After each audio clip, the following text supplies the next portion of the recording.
Hello friend, welcome to our YouTube channel आइगन classes.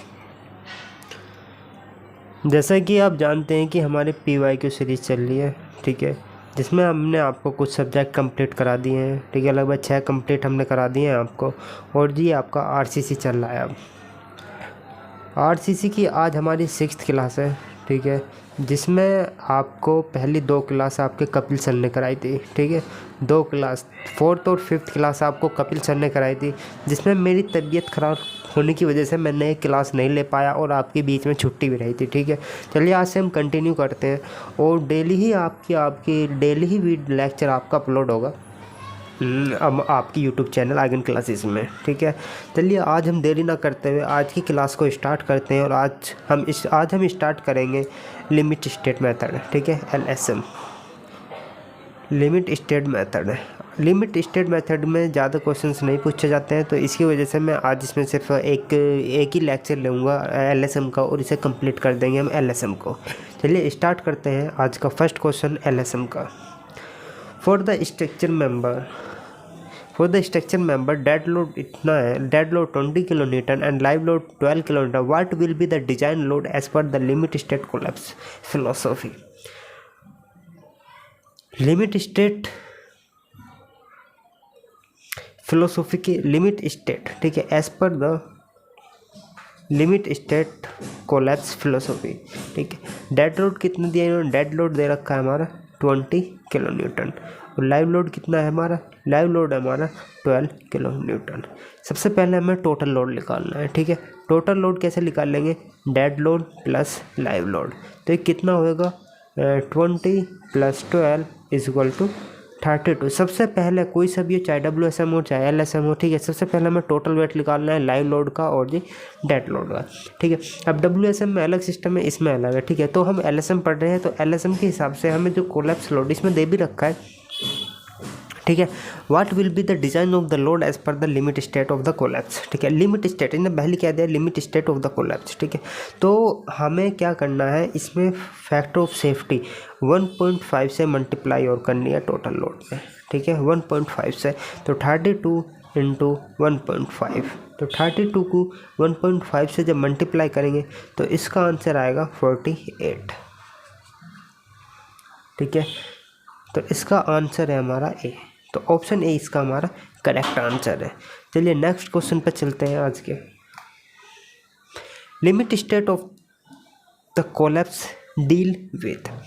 अगर मैं लिमिट स्टेट ऑफ कोलैप्स की बात करूं कि हम इसमें किस किस चीज़ की डील करते हैं, ठीक है, किस किस के बारे में बताते हैं, ठीक है। इसमें हम 2 चीज़ के बारे में बताते हैं, ऑप्शंस बाद में पढ़ेंगे, पहले मैं समझाता हूँ आपको कौन सी। एक हम बात करते हैं लिमिट स्टेट ऑफ कोलैप्स, जो हमने अभी बात करी है, ठीक है, जिसके बारे में पूछ रहा है लिमिट स्टेट ऑफ कोलैप्स, ठीक है, लिमिट स्टेट ऑफ कोलैप्स। और जी सेकंड बात करते हैं हम limit state of serviceability. Limit को मैं L लिख रहा हूँ, ठीक है, स्टेट इसकी क्या नाम है, स्टेट को S लिख रहा हूँ और सर्विसिबिलिटी में स्पेलिंग लिख रहा हूँ पूरी, लिमिट स्टेट ऑफ सर्विसिबिलिटी।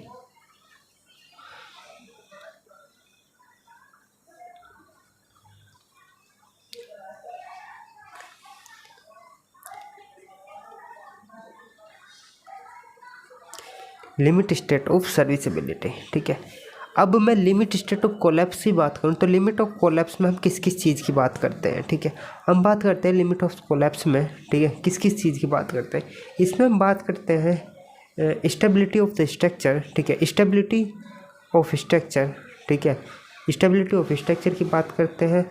और हम इसमें बात करते हैं स्ट्रेंथ की, स्ट्रेंथ ऑफ स्ट्रक्चर, ठीक है, stability of structure and strength of structure, ठीक है। हम 2 चीज़ की बात करते हैं कोलैप्स में। जैसे कोलैप्स की बात करते हैं, गिरना, कोलैप्स का मीनिंग होता है गिरना। तो हम गिरने के मतलब से क्या कहते हैं कि एक तो स्टेबिलिटी की, वो कितना स्टेबल है हमारा स्ट्रक्चर, ठीक है, और दूसरी बात करते हैं स्ट्रेंथ की, जितनी अच्छी स्ट्रेंथ होगी उतने तक हमारा जो भी स्ट्रक्चर है, जो भी हमारी बिल्डिंग है वो खड़ी रहेगी, ठीक है। और ये दूसरी बात करते हैं सर्विसिबिलिटी, मतलब इसकी सर्विस कैसी है, ठीक है, सर्विसिबिलिटी का मतलब है कि उसका क्रैकिंग, डिफॉर्मेशन, ठीक है ना। और क्रैकिंग, इसमें बात करते हैं क्रैकिंग और डिफॉर्मेशन, डिफॉर्मेशंस, ठीक है। और इसमें बात करते हैं हम सर्विसेबिलिटी में क्रैकिंग और डिफॉर्मेशन की जो हम बात करते हैं, ये बात करते हैं अंडर द सर्विस लोड, ठीक है, under the service load,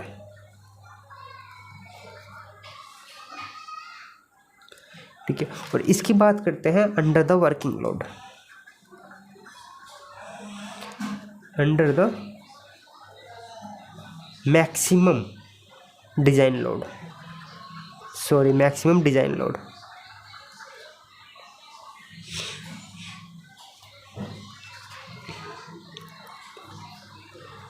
design load, ठीक है।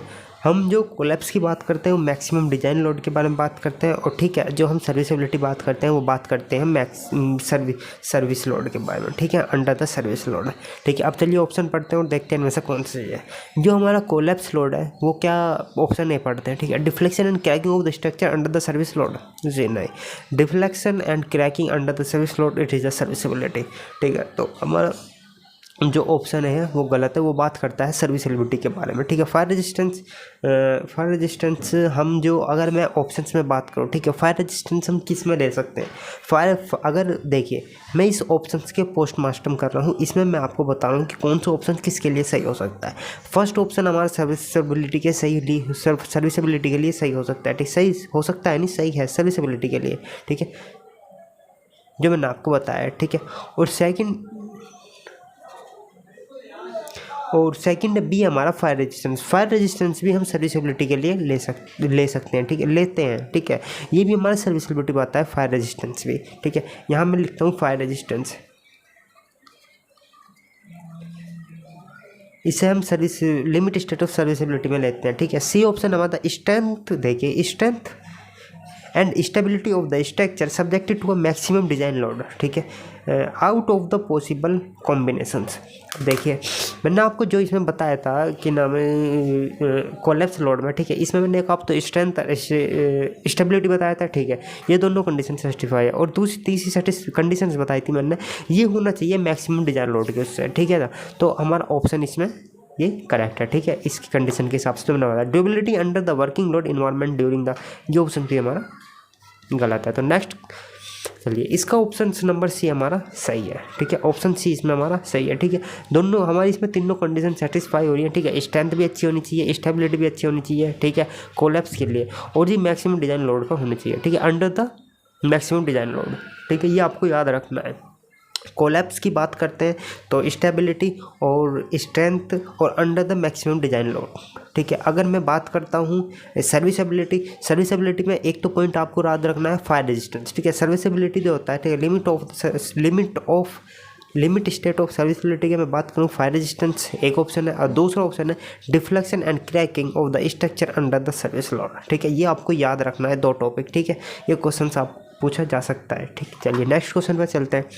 इन the limit state design bond stress deflection बार, आपने पढ़ा होगा इसमें IS 4562 में आपने एक टेबल दे रखी है, ठीक है, उसमें हमें इनकी सबकी वैल्यू दे रखी है, ठीक है। तो M20 की वैल्यू दे रखी है, M20 की वैल्यू दे रखी है,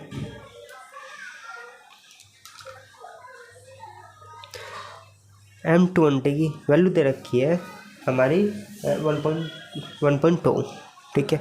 और ये डिफ्लेक्शन बार की जो वैल्यू है डिफॉर्म्ड बार की, ठीक है, डिफॉर्म्ड बार की जो वैल्यू है वो होती है 1.6, ठीक है, ये आपको याद रखना है।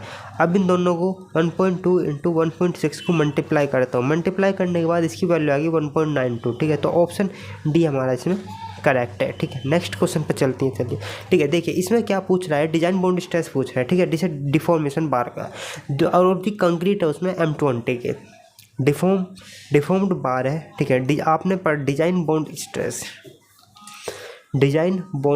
ठीक है, बॉन्ड स्ट्रेस के बारे में आपने RCC में पढ़ा होगा, ठीक है।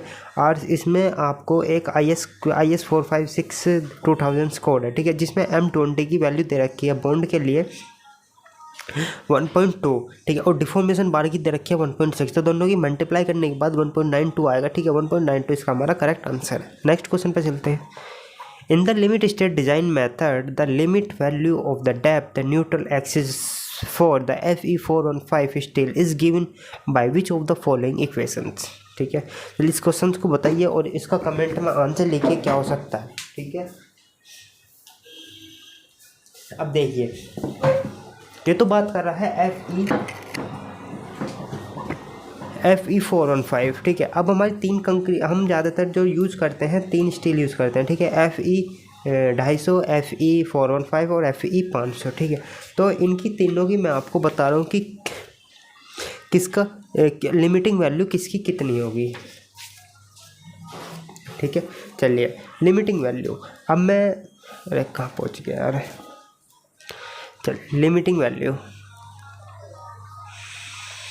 पहले बात करते हैं Fe250, फिर है हमारा 415, फिर है हमारा 500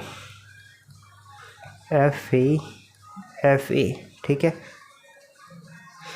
अब मैं पहले की है हमारी 0 पॉइंट एक्सयू लिमिटिंग, ये बात कर रहे हैं एक्सयू लिमिटिंग की। पहली हमारी 0.53D, दूसरी हमारे 0.48D और जी तीसरा है ना 0.46D। ये तो है एक्सयू लिमिटिंग। अगर मैं एमयू लिमिटिंग की बात करूँ, MU limiting 0.148 FCK/BD², 0.138 FCK/BD², 0.133 FCK/BD², ठीक है। ये आपका है एमयू लिमिटिंग।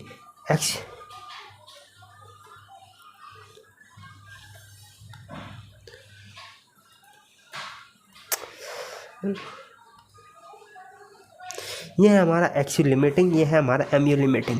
इनने बात करी है limiting value of the depth neutral axis, मतलब एक्सयू लिमिटिंग। एक्स को हम डिनोट करते हैं, वो जो डिनोट करते हैं neutral depth of neutral axis, ठीक है। एक्स जो डेप्थ ऑफ न्यूट्रल एक्सिस को डिनोट करते हैं वो करते हैं हम आरसीसी में जो यू डिनोट करते हैं वो करते हैं एक्स है, ठीक है। तो एक्स यूज है और जो लिमिटिंग वैल्यू पूछ रहा है Fe415 की तो 0.48D है, ठीक है। तो इसका ऑप्शन, ये चीज़ हमें याद रखनी है, ठीक है। निकालने के लिए किसका फॉर्मूला होता है, जो फॉर्मूला है हमारा एक्सयू लिमिटिंग का, ठीक है। एक्सयू लिमिटिंग का एक फॉर्मूला होता है, ठीक है। वैसे भी निकाल सकते हैं 700/0.87 FY प्लस 1000 नहीं है, 1100 इंटू D, ठीक है। ये फॉर्मूला है। FY की जगह हम 415 रखेंगे तो 0.48 बचे, 0.48 आएगा, ठीक है। इसकी जगह 250 रखेंगे तो 0.53, इसकी जगह हम 500 रखेंगे 0.46D, ऐसा कैसे रहेगा, ठीक है। तो इसे याद रखने से बढ़िया हम इसे याद रखें, D की वैल्यू पुट करें सीधा आंसर, ठीक है। तो इसलिए हमें हमें कम टाइम में अच्छे नंबर लाने के लिए हमें ऊपर वैल्यू, ये वाली वैल्यू हमें याद रखनी होगी, ठीक है। दोनों की, एमयू लिमिटिंग की भी और एक्सयू लिमिटिंग के। एमयू लिमिटिंग का अभी तक कोई क्वेश्चंस नहीं आया है आपसे, हम फैक्टर ऑफ सेफ्टी के लिए हम इन्हें याद कर सकते हैं, ठीक है। जिससे कोई अगर क्वेश्चंस आ भी चाहे तो हम कर लें, ठीक है। नहीं तो आपको एक्सयू लिमिटिंग तो ज़रूर याद करना ही करना है, ठीक है। चलिए नेक्स्ट क्वेश्चन पे चलते हैं। Which of the following methods aims for the comprehensive and the relation to solutions to a design of reinforced concrete structure to consider the safety to ultimate load and serviceability at a working load? अभी मैंने आपको बताया था collapse load और serviceability load के बारे में, ठीक है।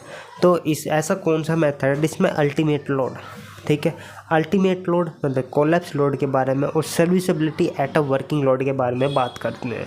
तो एक तो ठीक है, ऐसा कौन सा मेथड है, तो हमारा एक ही मेथड है ऐसा एक ही मेथड है, ठीक है, जिसे हम करते हैं लिमिट स्टेट मेथड, ठीक है। तो ये आपको ध्यान रखना है, ठीक है, जिसमें हम वर्किंग लोड पे, ठीक है, serviceability at a working load और कोलैप्स लोड, ठीक है, consider safety at a ultimate load. तो हमारा ऑप्शन ए इसमें हमारा करेक्ट है। तो नेक्स्ट क्वेश्चन पे चलते हैं।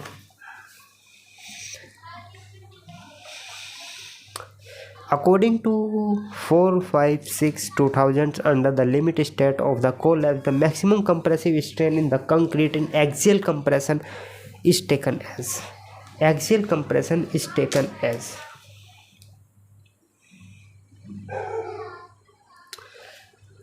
आपने स्ट्रेस स्ट्रेन कर्व पढ़ा होगा कंक्रीट स्टील का, ठीक है, जो हम आरसीसी में पढ़ते हैं, स्ट्रेस स्ट्रेन कर्व कंक्रीट का, ठीक है, कंक्रीट का, स्टील का नहीं, कंक्रीट का। स्ट्रेस स्ट्रेन कर्व कुछ इस प्रकार का होता है, ठीक है, जो यहाँ से ये कर्व खत्म होता है, ठीक है, ये है हमारा स्ट्रेट लाइन, ये है हमारी स्ट्रेट लाइन। एक मिनट जरा,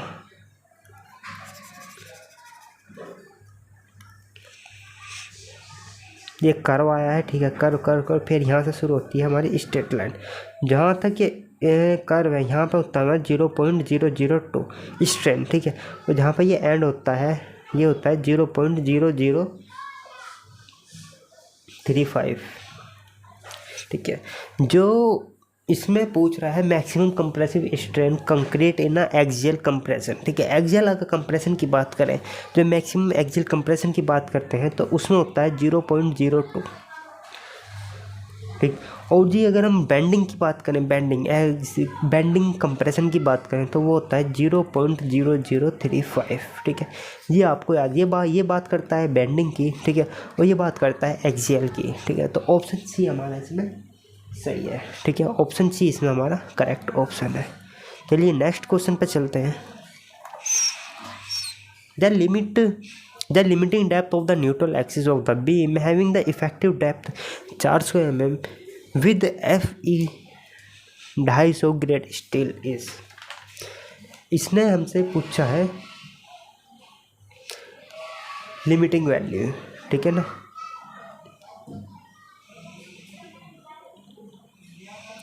The limiting depth of the neutral axis for the reinforced of concrete beam, ठीक है, the limiting depth of the neutral axis of the beam having a effective depth, ठीक है, effective depth 400 mm with FE 250 and grained steel is इतना। Axial limiting की मैंने आपको अभी value बताई थी, ठीक है, तो हम उसी से करते हैं। 250 के लिए कितना था हमारा एक्सियल लिमिटिंग, हमारा 250 के लिए कितना था, ठीक है, वो आपको याद करना है 0.53 डी, ठीक है। तो डी कितना दे रखा है 400, 0.53 × 400, ठीक है। तो इसकी मल्टीप्लाई करने के बाद आपकी वैल्यू कितनी आएगी, ठीक है, कितनी वैल्यू आएगी आपकी 212, ठीक है, mm। तो ऑप्शन ए हमारा इसमें सही है,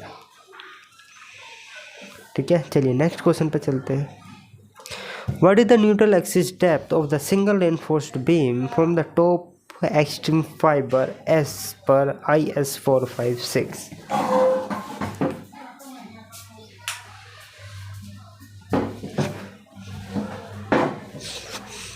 बैटरी लो हो गई थी, ठीक है, चार्जर ओपन किया है। What is the neutral axis depth of the single reinforced beam from the top extreme fiber as per IS 456? देखिए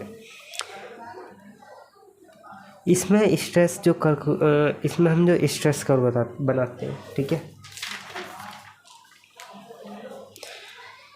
इसमें हमारा इस तरीके से बनता है कुछ, ठीक है, जो हमारा इसका सेंटर होता है, ठीक है, यहाँ से यहाँ तक ये डिस्टेंस पहुँच रहा है, ये डिस्टेंस होती है 0.42 XU, ये आपको याद रखना है, ठीक है। और जो इसका एरिया होता है, ठीक है, इसका एरिया जो होता है वो होता है 0.36 FCK × XU, और ये जो जहाँ तक ये होता है, ठीक है, ये होता है न्यूट्रल एक्सिस, इसकी वैल्यू इसे बोलते हैं XU। यहाँ पर आता है टेंशन में, ठीक है, ये होता है स्टील का हम कितना लेते हैं, स्टील का जो हमारा TA होता है वो होता है 0.87 FY × AST, यह आपने अपनी RCC क्लास में पढ़ा होगा। तो इसने इस वैल्यू की बात करें 0.42 XU, ठीक है, इतनी छोटी सी वैल्यू की बात, तो ये आपको याद रखना है। इस डायग्राम, ये वेरी वेरी इंपॉर्टेंट डायग्राम, ठीक है, इस हिसाब से कुछ भी पूछ सकता है। इसका स्ट्रेस भी पूछ सकता है कि कंप्लीट इसमें स्ट्रेस कितना है 0.35 0.36, ठीक है, 0.36 FCK इंटू XU। ये तो होता है हमारा कंक्रीट में स्ट्रेस, ठीक है। कहाँ पर होता है? ऊपर से 0.42 XU पर जो स्ट्रेस लगता है, ठीक है, सेंटर पर, सेंट्रोइड पर 0.42 XU, ठीक है। तो हमारा 0.42 XU, तो ऑप्शन डी हमारा इसमें करेक्ट है। तो नेक्स्ट क्वेश्चन पर चलते हैं। In which beam tension capacity of the steel is greater than the combined compressive of the steel and concrete? देखिए 4 ऑप्शन है, over reinforce, under reinforce, singly reinforced and doubly reinforced. अब देखिए पहला question समझते हैं एक बार और। In which beam tension capacity of the steel is greater. Tension capacity steel is greater, tension capacity अगर मैं, ठीक है, ये बात कर रहा है अगर स्टील ज़्यादा है, स्टील ज़्यादा है, ठीक है। मैं एक बीम बनाता हूँ, ठीक है, ये हमारा स्टील, ठीक है, ये अगर ज़्यादा है, ठीक है, then combine compression of the steel and concrete, ठीक है। ऊपर वाली स्टील और कंक्रीट के हिसाब से, ठीक है, अगर ये वाला ज़्यादा है, देखिए आपने 3 कंडीशन पढ़ी होगी, एक आपने ओवर रेनफोर्स पढ़ी होगी, एक आपने अंडर रेनफोर्स पढ़ी होगी, एक आपने पढ़ी होगी बैलेंस, ठीक है। बैलेंस सेक्शन में क्या होता है, अगर नीचे वाली स्टील, ठीक है, टेंशन स्टील जो होती है हमारी, वो हमारी कंप्रेशन स्टील और कंप्रेशन कंक्रीट के बराबर हो, ठीक है ना, स्ट्रेस में, ठीक है, तो वो होता है हमारा बैलेंस सेक्शन। ओवर रेनफोर्स क्या होगा, जिसमें टेंशन जो स्टील है वो ज़्यादा होगी हमारे ऊपर कंप्रेशन स्टील और कंप्रेशन कंक्रीट से, ठीक है। ये हमारा कंप्रेशन है और ये हमारा टेंशन सेक्शन है, ठीक है। तो ये होगी हमारी ओवर रेनफोर्स, अगर ये वैल्यू ज़्यादा होगी स्टील की। एक आता है हमारा अंडर रेनफोर्स, अगर ये स्टील की वैल्यू कम होगी कंप्रेशन कंक्रीट और कंप्रेशन स्टील से, तो ये होगा हमारा अंडर रेनफोर्स, ठीक है। देखिए ये हमारा कंप्रेशन सेक्शन है, ये हमारा टेंशन है, ठीक है, ये हमारा टेंशन। अब मैं स्टील को बोलता हूँ इसमें बोलता हूँ, ठीक है, AST टेंशन, AST मैं बोलता हूँ ये कंप्रेशन में, ठीक है, AST C, ठीक है, और ये हमारा AST टेंशन में, ठीक है। और ये बोल लूँगा मैं एरिया ASC, ठीक है। ये हमारा स्टील, ये हमारा कंक्रीट। अगर मैं AST कंप्रेशन में plus area of concrete AC, ठीक है, एरिया ऑफ कंक्रीट अगर दोनों मिलाकर कम है हमारे AST, ठीक है, टेंशन में, ये टेंशन वाला है, ठीक है, अगर ये कम है तो ये सेक्शन होगा हमारा, ठीक है। इन दोनों को मिलाकर इससे जो कम है तो ये हमारा सेक्शन होगा अंडर रेनफोर्स सेक्शंस। और AST कंप्रेशन में प्लस कंक्रीट, अगर ये ज़्यादा है AST टेंशन की साइड से, area of steel tension side, ठीक है। 1 मिनट रुकिए, मैं दोबारा से आपको इसे डिटेल में थोड़ा अच्छी तरीके से बताता हूँ, थोड़ा कन्फ्यूजन हो रहा है, ठीक है, दोबारा बताता हूँ इसे सारे को।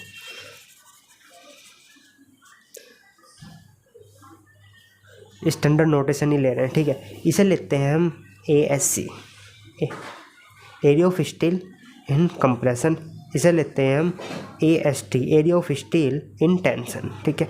और मैं कंक्रीट वाले को ले रहा हूँ, जो कंक्रीट का एरिया है इसे ले रहा हूँ AC से, ठीक है। अब ASC plus AC area of steel in compression area of concrete, अगर ये दोनों मिलाकर ज़्यादा है AST से, तो ये है हमारा अंडर रेनफोर्स, ठीक है। अब मैं दूसरी बात करता हूँ, ASC प्लस AC कम है अगर हमारा AST से, ठीक है, अगर ये दोनों मिला कम है तो ये आता है हमारा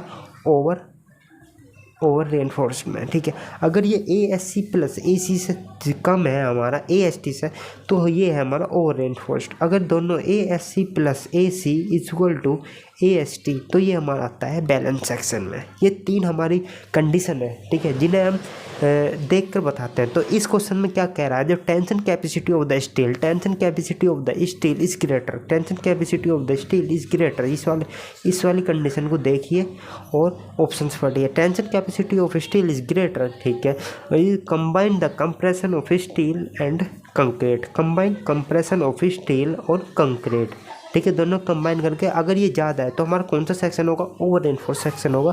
तो हमारा ए ऑप्शन इसमें करेक्ट है, ठीक है। चलिए नेक्स्ट क्वेश्चन पे चलते हैं।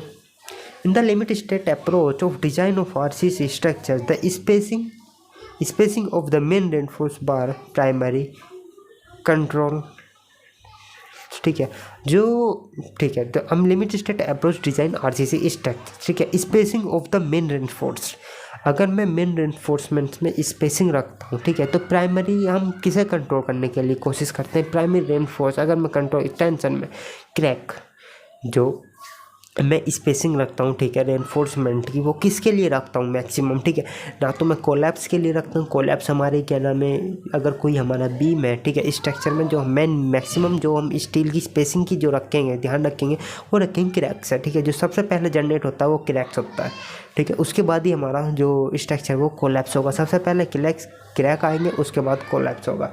तो ऑप्शन बी हमारा इसमें सही है, ठीक है। चलिए नेक्स्ट क्वेश्चन।